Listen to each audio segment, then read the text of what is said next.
అస్సలాము అలైకుం రహమతుల్లాహి బర్కాతు. అందరికీ నమస్కారం. 1వ తేదీ 6వ నెల 2026 అనగా ఈరోజు నెల్లూరు నగరంలోని 43వ డివిజన్లోని షాదీ మంజిల్ వెనకాల 74వ బూత్లో ఉదయం 7 గంటల నుంచి పెన్షన్ల పంపిణీ కార్యక్రమం జరుగుతుంది.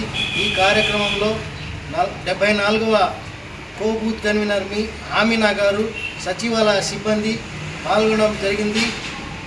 ఈ కార్యక్రమం నెల్లూరు నగర శాసనసభ్యులు గౌరవనీయులు ప్రస్తుత మున్సిపల్ శాఖ మంత్రులు డాక్టర్ ముంగూరు నారాయణ గారి ఆదేశాల మేరకు జరుగుతుంది.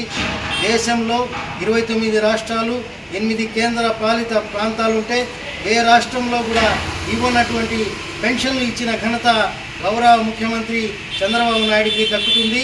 దాదాపు రాష్ట్ర వ్యాప్తంగా 62.5 లక్షల మందికి పెన్షన్లు ఇచ్చిన ఘనత గౌరవ ముఖ్యమంత్రి చంద్రబాబు నాయుడు గారికి దక్కుతుంది. అలాగే రాష్ట్ర వ్యాప్తంగా దాదాపు 2,800 కోట్ల రూపాయలు ఈరోజు పెన్షన్ల పంపిణీ కార్యక్రమం జరుగుతుంది. నెల్లూరు నగరం వరకు చూసుకుంటే 20,000 దాదాపు 900 మందికి 9 కోట్ల రూపాయల 6 లక్షల రూపాయల వరకు పెన్షన్ల పంపిణీ కార్యక్రమం జరుగుతుంది. ఇటువంటి జనరంజక కార్యక్రమాలు గౌరవ ముఖ్యమంత్రి గారు మరెన్నో చేయాలని మనసారా ఆకాంక్షిస్తూ భగవంతుని ప్రార్థిస్తూ అందరికీ ధన్యవాదాలు.